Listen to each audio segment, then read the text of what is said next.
Hello and welcome to Rebooting. I'm Lisa Forte, and this week we have a man who has worked in computer security since the early 90s.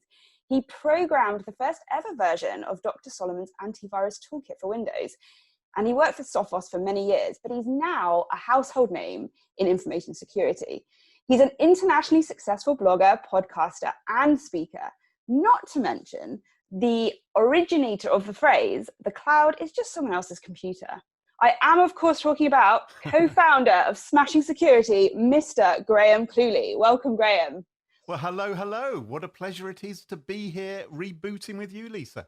I know. What a lovely setting you have as well. Oh, thank you very much. This is actually the podcast Pleasure Palace. Oh, so we're sitting inside of Smashing Security. Yeah, this is a rare glimpse inside the HQ. Some people think it's all done inside a volcano, like some sort of Bond villain. But it's actually done at the bottom of a garden.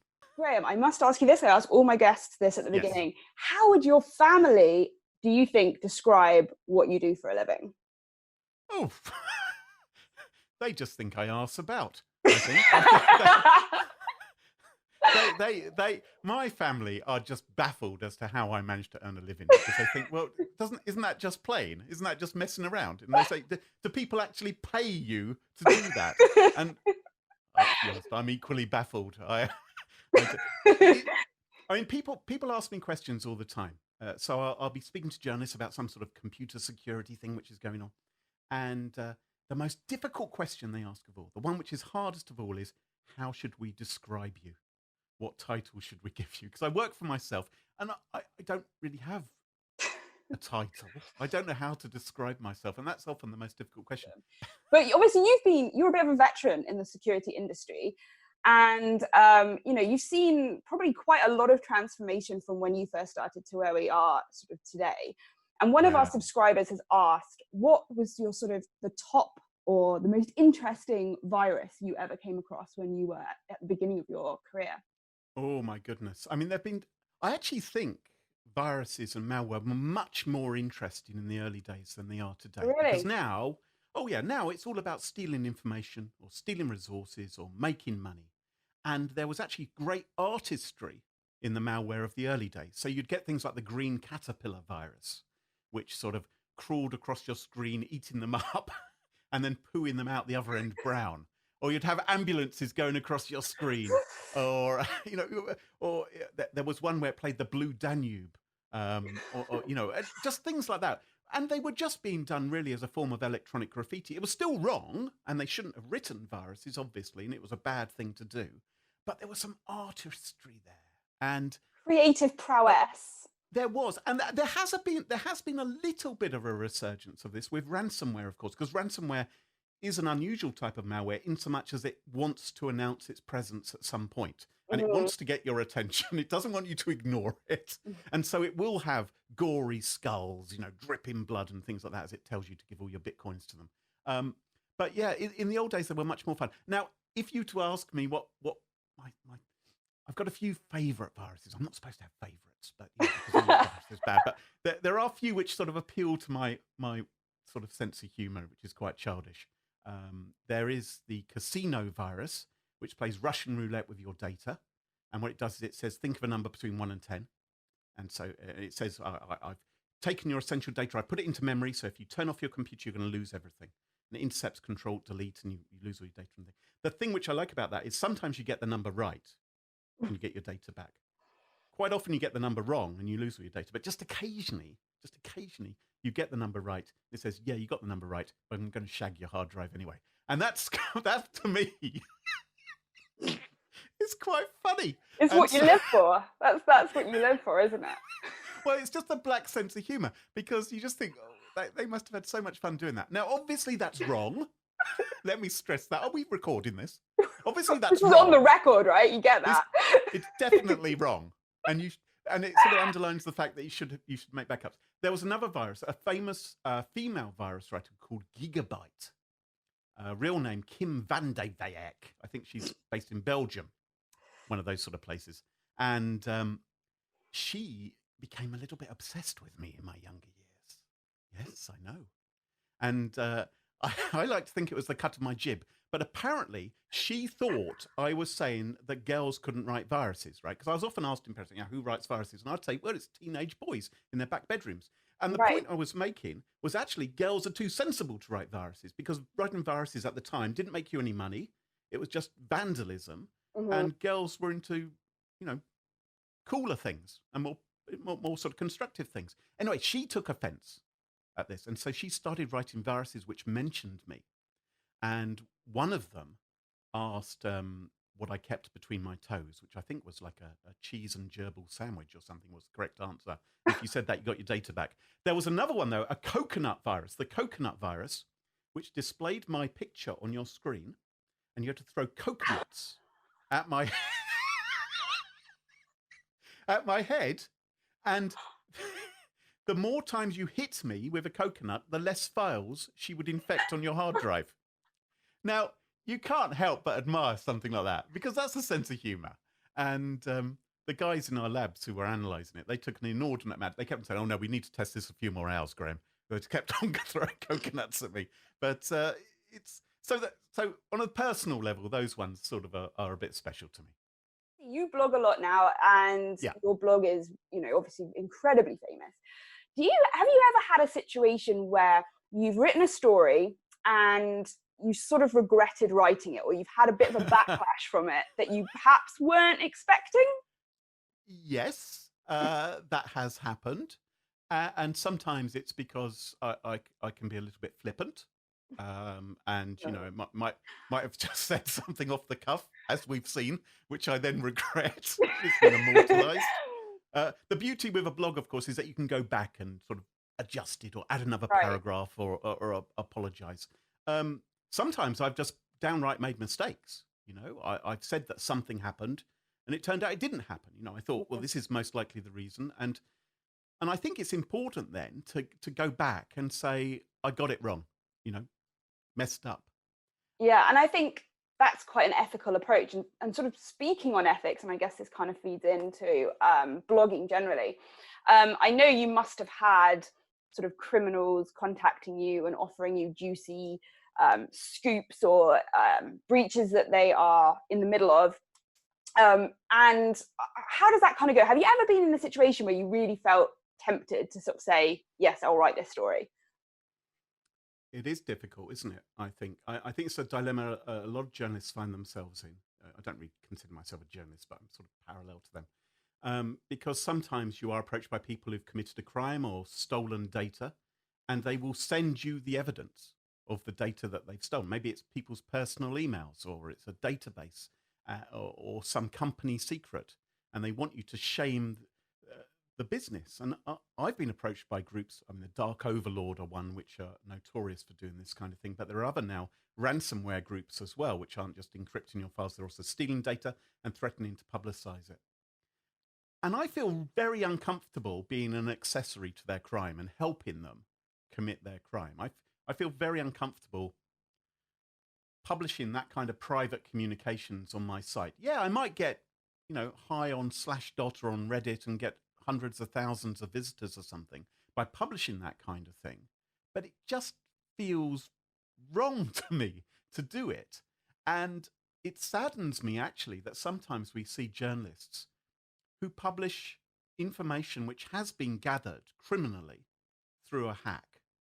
Um, and it's other people's personal information. Do you remember when the fappening happened, when all those female celebrities, mostly female, there were some men as well, but basically nude photographs of them Mhm. appeared online because Yeah. they'd had their online accounts hacked and they were being distributed via 4chan and maybe on Reddit and other places. And there were online news sites which were publishing those, sometimes censored, sometimes a bit pixelated. And you just think, what kind of impact are you having on these individuals? They may be Hollywood stars or whatever, but are you going too far Yeah. by helping these? It just felt so cheap and nasty. And you're sort of doing their work for them a little bit as well. Yes. And so when they approach you, what kind of sales pitch do they? How do they kind of deal with that? How do they sort of sell that prospect, I guess, to you? Well, they will say, we're offering you this information exclusively. We'd love you to publicise that this breach has happened, and here are the particularly juicy bits of the email archive, Oh, which we think you should go and look at. In some cases, they will actually curate it and say, these are things we found, but you can download, 100 gigabytes or whatever it is of data at this link, and they'll give you a link and a password to go and grab it. But there are online websites out there with much, much bigger traffic than mine who will have no qualms about doing it whatsoever. So I almost feel that, the hackers will undoubtedly probably have approached other people as well, because they normally want these stories to go far and wide. So they will go to American online news organizations as well mhm. to get to a wider audience than the security nerds who read my blog. If there was one breach that you really thought this has shaken up the foundations of boardrooms in all industries, what do you think that breach would be? Hmm. A couple spring to mind, and they're not sort of particularly abstract examples. They're ones probably that all of your viewers have heard of already, but that rather proves the point. These are ones which shook the industry. I would say the NHS WannaCry outbreak. So WannaCry, obviously ransomware, hit organisations around the world, particularly badly hit the UK's National Health Service and caused problems there. And that was such huge news that I'm sure many organisations thought, crikey, what are we doing to prevent ourselves being hit by something like that? That was such a big event, and thankfully, because of what happened, it got stopped in its tracks. The other one is really an example of what not to do after you've been hacked, which is the TalkTalk data breach, where Mm-hmm. Dido Hardin, the CEO, handled the publicity, handled the public relations. She was going on television here in the UK, many TV programs, trying to inform people about what was going on, but didn't have the facts, was out of her depth. She should have had some technical backup or someone else to answer those technical questions, because she was incapable. And that looked really bad. And I think that sent a strong message to other companies up and down the country, and maybe around the world as well, that if you're the boss of the company and you get hacked, it could be you sitting on that chair on Newsnight or the News at One, answering questions about, is the data encrypted? Or do you even know Yeah. if the data is encrypted or not? And it turned out that particular hack wasn't very sophisticated at all, although they tried to paint it as such. It was something which a teenager basically did via a very old technique of SQL injection. So I think that was a bit of a wake-up call for organizations as well. So ransomware generally is something which has become so prevalent and can have such a big impact on organizations, stopping them from working, potentially crippling for their organization as well if they haven't got the right defenses in place, and also this how well you handle an outbreak, Yeah. and your public. Because I think most people can accept that a company can be hacked. Let's face it, lots of organizations have suffered a breach to a lesser or greater extent. What really sets you out from others is how well you handle it. And your response, I think, will have much more impact on the success of your organization going forward in the year ahead than Definitely. And anything that's else. part of something I do, obviously, when I'm not doing this sort of Yeah. thing, is running these simulations. And it really, we've run them with ports, we've run them with hospitals, we've run them with all these different companies. And one thing that really kind of hits home, I think, for me, is that how much it is a board sort of united effort as to how you handle it. Whereas I think the temptation on Twitter, at least, is to sort of launch at the CISO or the security teams and say, oh, you're incompetent, you've done this is terrible, this is terrible. And it all becomes a bit of a free-for-all, which you must have seen. Oh my goodness, yes. I mean, I'm a bit geeky. I'm not the geekiest guy out there, but I did start off as a computer programmer. I'm quite introverted, and these are characteristics which I think many of us in the industry have, and it's very easy for us to be a little bit unpleasant or be antisocial. Maybe we don't use all of our greatest social skills online in particular. And it's something which depresses me is when I see people sort of dogpiling on and slagging off. I mean, I think it's legitimate to, where error has occurred, where a company has fouled up and should have done better, they should be called to account. And I think if you're on the board of a company, then probably, you should take a bit of flack because it was ultimately your responsibility. But I think it's a bit mean sometimes when the customer service representative of of a company which has been breached, just someone who answers the tweets, is being called a moron or a bellend or whatever. It just seems, and it shows us off in a really unattractive way, because it's almost like we're in our ivory towers here, right? Because we have specialist knowledge. We live and breathe this stuff all the time. And so we know about 2FA and we know about password managers, and we know why it's a good idea to be able to, for instance, paste passwords into online forms to log in, right? And I regularly see companies being slagged off because, do you realize your login form doesn't allow me to paste my password in from Password Manager? And yeah, they're right. That's bad. They should have fixed that. But to treat the customer service person on Twitter as a cretin because they're just repeating the advice they've been given that, oh, it's for security, seems really wrong. And it actually ostracizes people. It doesn't get people on board. And we need to be better communicators to get across the importance of some of these security issues. I think sometimes we really shoot ourselves in the foot, because why would anyone want to be friends with us if we're acting like, am I allowed to say arseholes?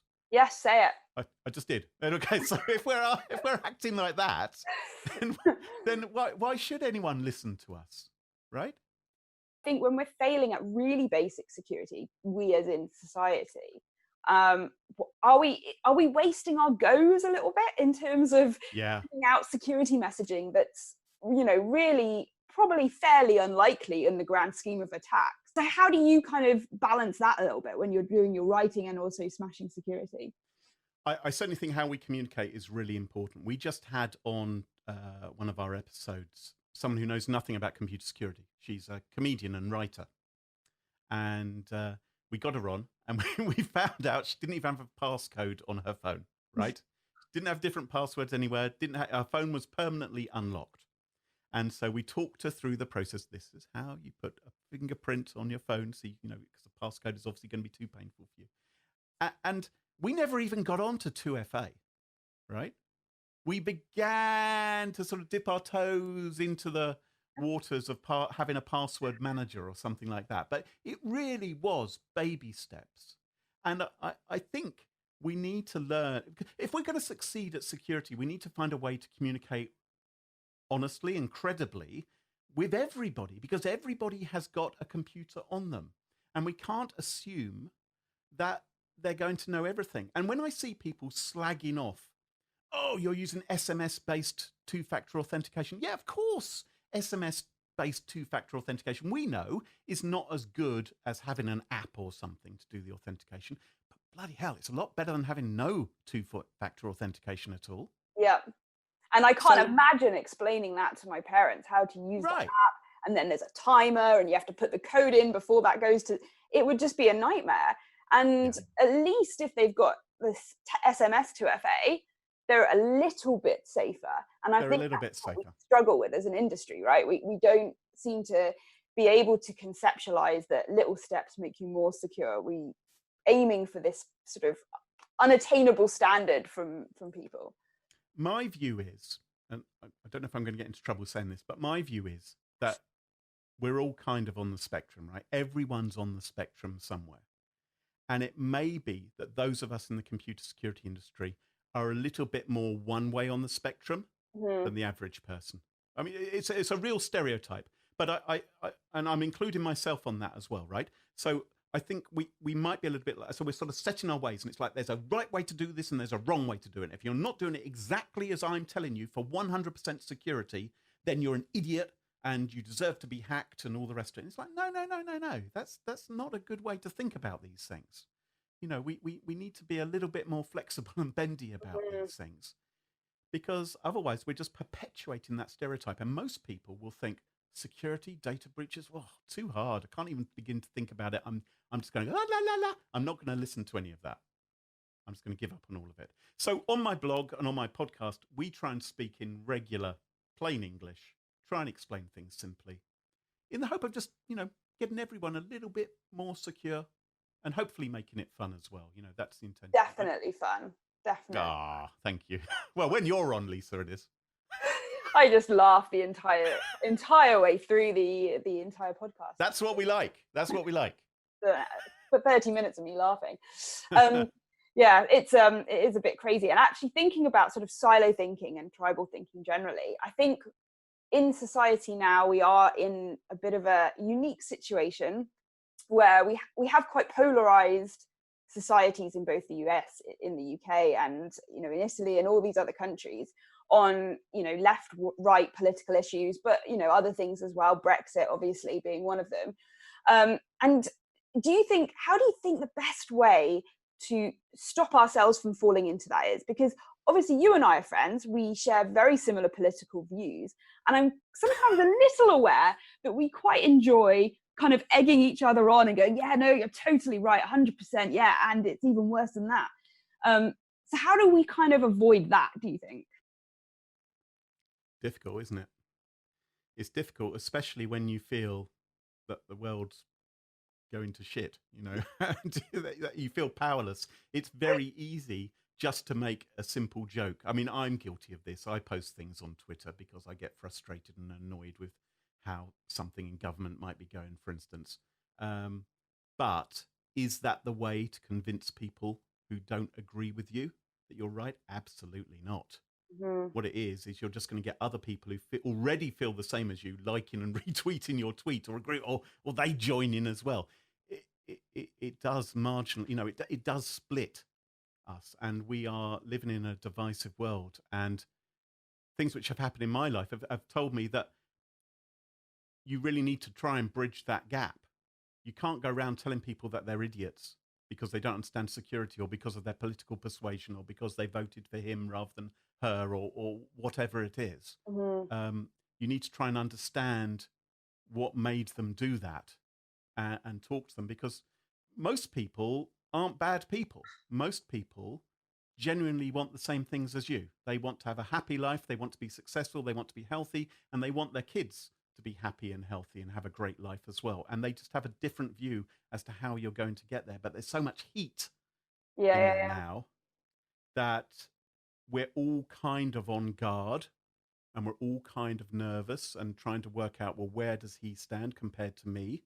And it's terrible, and it's breaking up families. Mm-hmm. And it's really uncomfortable to have a view that you hold challenged, or read something that challenges the things that you think are right. So, for example, I recently read the World Health Organization report on the effects of Chernobyl 30 years on.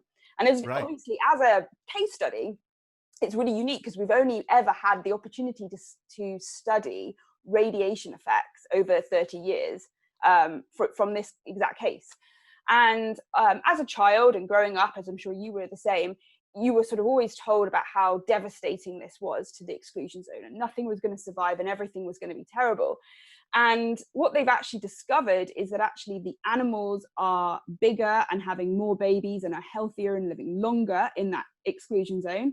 The flora and fauna are flourishing, and actually it's impeded life very little. In fact, human beings have impeded life more than this radiation.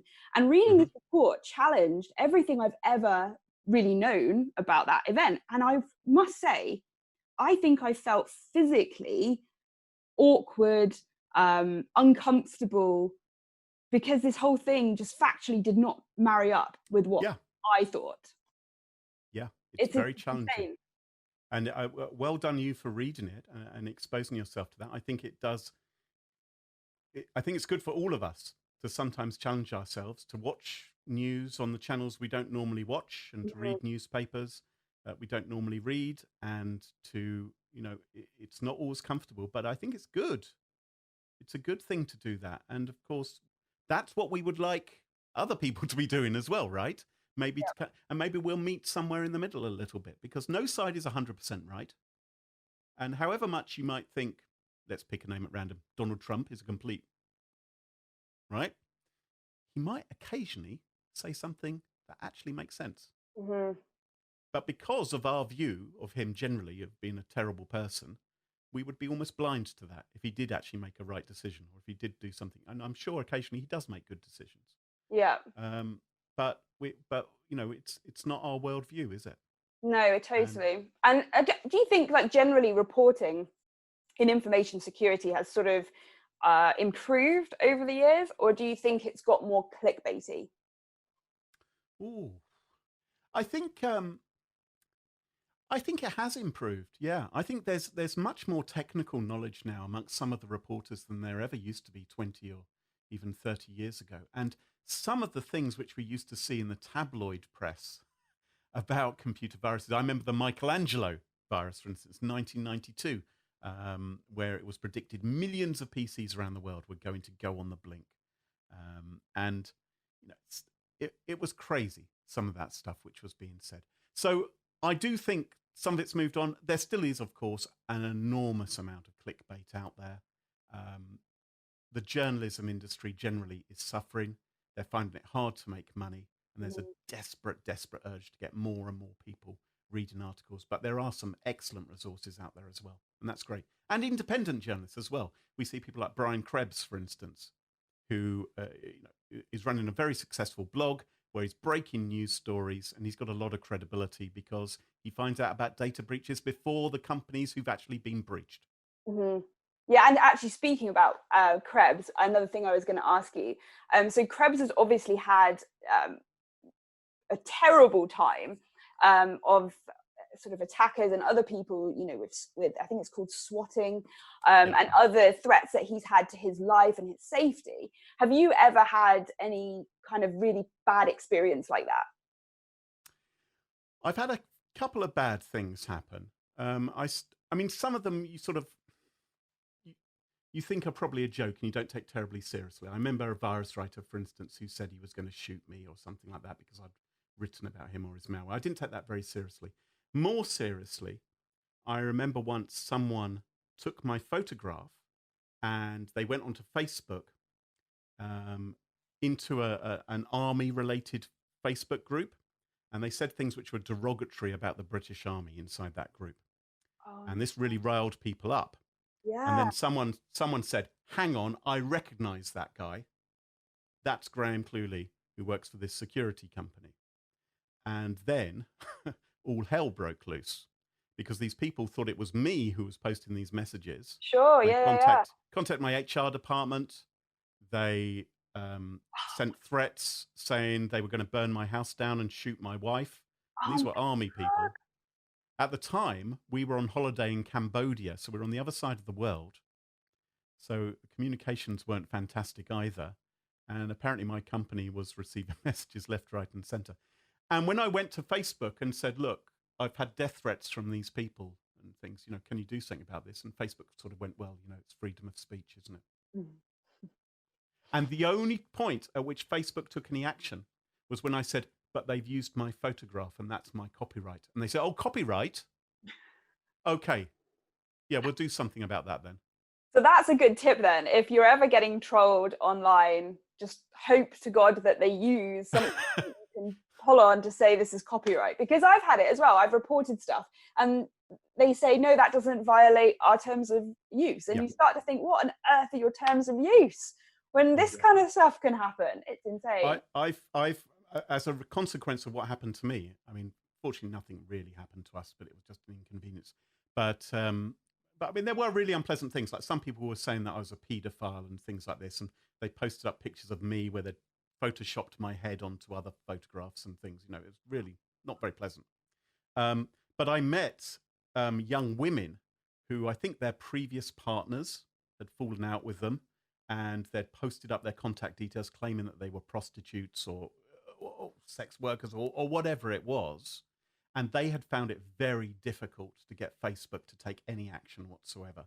And I think I had a slight advantage in so much as I had the ear of some journalists because of the field I work in.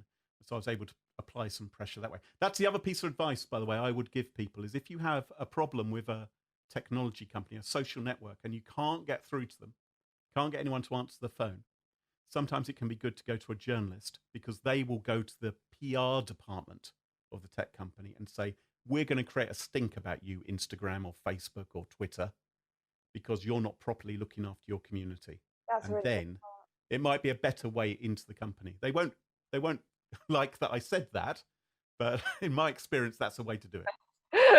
Journalists' inboxes across the UK are just getting flooded now with stuff, all thanks to, and make sure you hashtag Graham Cluley, okay? Yeah, Obviously totally. what you have to do. But thank you so much for coming on the show, Graham. I think there are some really complicated issues that we've discussed, and we definitely haven't solved them at all. So Graham has an amazing blog, which you can find at grahamcluley.com. He has a podcast, which we've just spoken about, Smashing Security. Go and listen to that for sure. And you've also got an amazing newsletter called GCHQ, the little asterisk. And this is GCHQ. This is the other name for the podcast Pleasure Palace, is GCHQ. You're seeing inside GCHQ right now. Very, very, that's going to be the title of this episode. Is there any other GCHQ? No. No, I think you can basically copyright that name. I think that would be fine. So where can people go to keep up to date with what is going on in Graham's world? Well, my website, grahamcluley.com, or I hang out on Twitter a lot. Twitter's the one social network which I kind of like. Me too. So I am G Cluley, GCLULEY. I recently created an Instagram account. I think I followed you, Lisa. Good. I've got no idea how to use it. Your Instagram is just off the hook, though. I just love it. You are doing things oh my God, I don't know what I'm pressing or swiping, or I don't know. Stories, what are they? I don't know how. You're gonna have to teach me sometime. We'll do it live so that everyone can enjoy watching. I think I'm too old for it. I think there should be, where they ask you your age to make sure you're over 13. I think they should also ask, are you over 40? And then say, to be honest, mate, this ain't for you. So go and follow him on Instagram. It will get better. That's what he's saying. His Instagram game is just going up and up and up. But thanks for tuning in, and everything we've mentioned in this episode, the links will be in the description below. And don't forget to subscribe so you don't miss another episode. Thank you very much for tuning in, everyone.